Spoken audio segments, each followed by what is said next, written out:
JP గారు నమస్తే sir. నమస్తే శ్రీకాంత్. సార్, జేపీ గారు, జయప్రకాష్ నారాయణ గారు అంటే మా అందరికీ చాలా ఇన్స్పిరేషన్. అంటే నాకు తెలిసి ఇప్పుడు 40s లో ఉన్నాళ్ళు, 30s లో ఉన్నాళ్ళు అందరికీ ఏంటంటే జేపీ యూత్ ఐకాన్ అనమాట.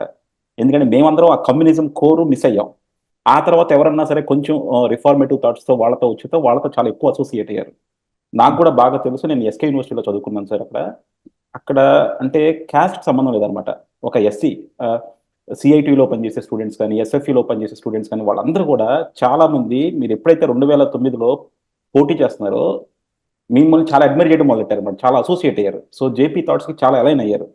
సో అలా అలైన్ అవ్వడంలో నేను కూడా ఒకడిని. కాకపోతే నాకేంటంటే మేబీ కమ్యూనిస్ట్ బ్యాక్గ్రౌండ్ ఉండటం వల్ల ఏమో కానీ చాలా చోట్ల నాకు నేను ఒకసారి కౌంటర్ చేసుకుంటూ ఉంటాను అనమాట.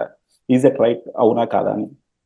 సో నాకేంటంటే జేపీ గారి లైఫ్లో జేపీ గారు తీసుకున్న నిర్ణయాలు అవి అంటే రాష్ట్రానికి ఎలా ఉపయోగపడ్డాయి, ఆయనకి ఎలా ఉపయోగపడ్డాయి, అందులో ఏమైనా తప్పులు జరిగినాయా, ఒకవేళ తప్పులు జరిగితే రెట్రోస్పెక్టివ్గా మీరు ఎలా కరెక్ట్ చేసుకుంటారు, ఆ కోణంలో వెళ్దామని నేను చూస్తున్నాను సార్ ఇంటర్వ్యూ. తప్పకుండా సార్, మిమ్మల్ని చూస్తే మాత్రం నిజంగా మీరు కనుక ఈ అకాడమిక్స్ లేకపోతే ఈ పాలిటిక్స్ లేకుండా ఉంటే నేను అనుకోవటం కానీ మీరు కానీ చంద్రబాబు నాయుడు గారు కానీ పెద్ద ఎంటర్ప్రినర్స్ అయ్యేవాళ్ళు సార్. సొసైటీకి చాలా పెద్ద హెల్ప్ అయ్యేదేమో. మీరు ఈ పాలిటిక్స్లోకి రావటం వల్ల అంటే ఇక్కడ మనం ఏంటంటే ఒక రిస్ట్రిక్షన్స్లో ఉండిపోవాల్సి వస్తుంది అనమాట. మనకి ఎన్ని థాట్స్ ఉన్నా ఏమున్నా సరే, because we're govern by so many rules here. So అలా ఉండిపోవటం వల్ల మీరు ఇందులోకి రావటం వల్ల ఎక్కువ మిమ్మల్ని మీరు రిస్ట్రిక్ట్ చేసుకున్నారేమో. లేదంటే మీరు కూడా మనకి ఒక యాపిల్ ఫౌండర్ లాగా, ఒక ఫేస్బుక్ ఫౌండర్ లాగా అంత పొటెన్షియల్ ఉందేమో నాకు అనిపిస్తూ ఉంటుంది. మీరేమంటారు సార్? శ్రీకాంత్, ఇప్పుడు యాపిల్ కానీ, ఫేస్బుక్ కానీ, మరొకళ్ళు కానీ వెల్త్ క్రియేషన్ ఇది ఎక్స్ట్రాడినరీ థింగ్. అందులో ఈ టెక్నాలజీ ఏజ్లో దాన్ని మనం చాలా గౌరవించాలి. బహుశా అలాంటి కలిగితే అలాంటి దానిలో ప్రయత్నం చేస్తుండేవాడు. బట్ ఇది కూడా జరగాలి. ఎందుకంటే మ్యాక్సిమం గుడ్ ప్రమోట్ చేయాలని చెప్పంటే వెల్త్ క్రియేషన్ ఎంత అవసరమో ఇన్స్టిట్యూషన్స్ బిల్డ్ చేయడం అంత అవసరం. 2 కారణాలుగా. ఒకటి, వెల్త్ క్రియేషన్ ని మనం ప్రమోట్ చేయాలని చెప్పంటే దానికి ఫ్రేమ్ వర్క్ ఉండాలి. పబ్లిక్ ఇన్ఫ్రాస్ట్రక్చర్ కానీ, లేకపోతే రూల్ ఆఫ్ లా కానీ, ఎకనామిక్ పాలసీస్ కానీ, ఫిస్కల్ డిసిప్లిన్ కానీ, తర్వాత environment conducive to private investment and competition. రెండోది, ఆపర్చునిటీ అందరికి అందకపోతే 3 రోజుల క్రితమే థామస్ పికెటీ వీళ్ళంతా కూడా రిపోర్ట్ రిలీజ్ చేశారు. గత 100 ఏళ్లలో ఎప్పుడు లేనంత ఎకనామిక్ ఇన్ఈక్వాలిటీస్ ఇండియాలో ప్రస్తుతం ఉన్నాయని చెప్పని. To large extent it's true. ఎందుకని? బాటమ్ రంగ్లో ఉన్నటువంటి ప్రజలు పైకి ఎదగాలని చెప్పంటే మోడర్న్ ఏజ్ లో ఒక్కటే మార్గం, స్కిల్స్, క్వాలిటీ ఎడ్యుకేషన్, స్కిల్స్. ఓ పక్కనేమో infrastructure and job creation, wealth creation. రెండో పక్కన దానిలో పార్టిసిపేట్ చేయడం కోసం స్కిల్స్. అది కావాలని చెప్పంటే ప్రైవేట్ ఎంటర్ప్రైజ్ ఎంత అవసరమో పబ్లిక్ గుడ్ కూడా అంతే అవసరం. అంచేత రాజకీయాన్ని అధికారం కోసం పోరాటం కాకుండా, నేను ఎప్పుడు రాజకీయాన్ని అధికారం కోసం పోరాటం అనుకోవాలి, ఆ పోరాటం లాగా చేయలేను. But what is required to do in the country to bring the maximum good to maximum number of people in a just and fair way, అది పొలిటికల్ ప్రాసెస్ ఇస్ నెసెసరీ. అది కేవలం ఎన్నికల రాజకీయమే కాకపోవచ్చు, బట్ పబ్లిక్ పాలసీ కానీ, లేకపోతే prudent utilisation of resources కానీ, institutional building కానీ, పాలిటిక్స్ కానీ అవసరం. అంటే దాని పాత్ర దానికొని, దీని పాత్ర దీనికి. కాకపోతే అందులో కూడా నాకు ఒక క్వశ్చన్ ఏంటంటే సార్, ఇప్పుడు జేపీ గారు లోక్ సత్ అనేది ఒక సోషల్ ఆర్గనైజేషన్ లాగా, లేకపోతే ఒక సోషల్ రిఫార్మ్ ఆర్గనైజేషన్ లాగా పెట్టుకుంటే ఇంకెక్కువ ఇంపాక్ట్ క్రియేట్ చేసేవాళ్ళేమో.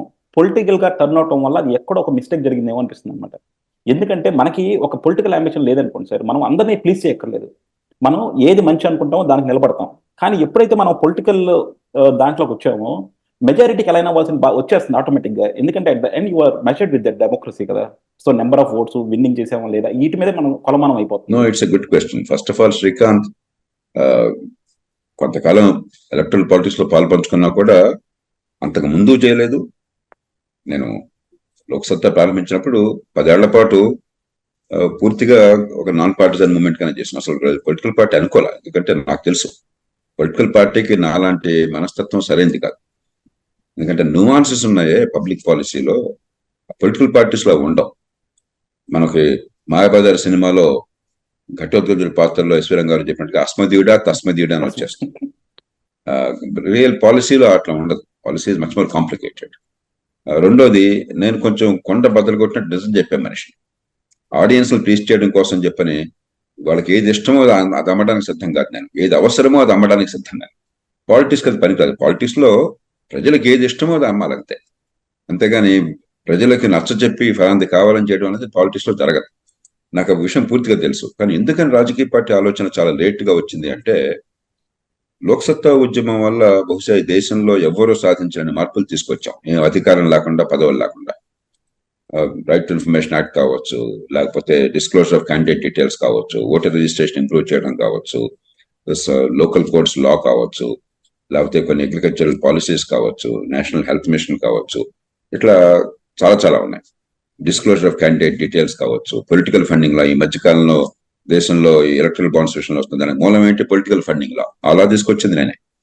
కానీ ఎన్ని చేసినా కూడా ఫండమెంటల్ చేంజెస్ మన పొలిటికల్ సిస్టమ్ లో తీసుకురావడానికి పొలిటికల్ పార్టీ సిద్ధంగా లేవు. వాళ్ళతో ఎంత మాట్లాడిన, ఎంత ప్రయత్నం చేసినా కూడా వాళ్ళని చెడు అనుకోవట్లే నేను. ఇనర్షియా ఉన్న యథాస్థితి కొనసాగించడం జరుగుతుంది. అప్పుడు ఒక దశలో ఏమనిపించిందంటే మా మా అందరికీ, ఒక 10% ఓట్లు కనుక మనం పొందగలిగితే, ఆలోచించేవాళ్ళు పెరుగుతున్నారు, గ్లోబల్ కమ్యూనికేషన్స్ వస్తున్నాయి, టెక్నాలజీ పెరుగుతుంది, ఎంతో కొంత ఎకానమీ పెరుగుతుంది, యూత్ లో కొంచెం అవేర్నెస్ పెరుగుతుంది. కాబట్టి 10% ఓట్స్ కనుక రిఫార్మ్ కోసం వస్తే దానివల్ల సీట్లు రావు. మన first past the post system జర్మనీలో లాగా ప్రపోర్షనల్ రిప్రజెంటేషన్ కాదు. కాబట్టి 10% ఓట్స్ వల్ల రాజకీయ అధికారం ఉండదు, కానీ ఇన్ఫ్లుయెన్స్ ఉంటుంది. ఆటోమేటిక్ గా మేజర్ పార్టీస్ ఏం చేస్తాయంటే 10% దాన్ని కోరుకుంటున్నారు కాబట్టి అటుపక్కకు మూవ్ అవుతాయి.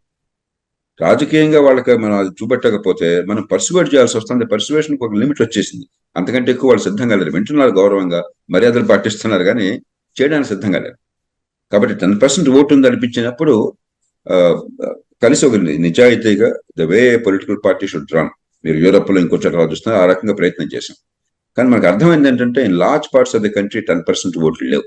పర్టికులర్ గా 2 పార్టీలు స్థిరంగా పాతుకుపోయినటువంటి నేపథ్యంలో first past the post system లో ఇండియాలో మనకు లేవు. అందున చాలా గట్టిగా ఆనాడు ఈనాడు కూడా fundamentals I don't want to compromise.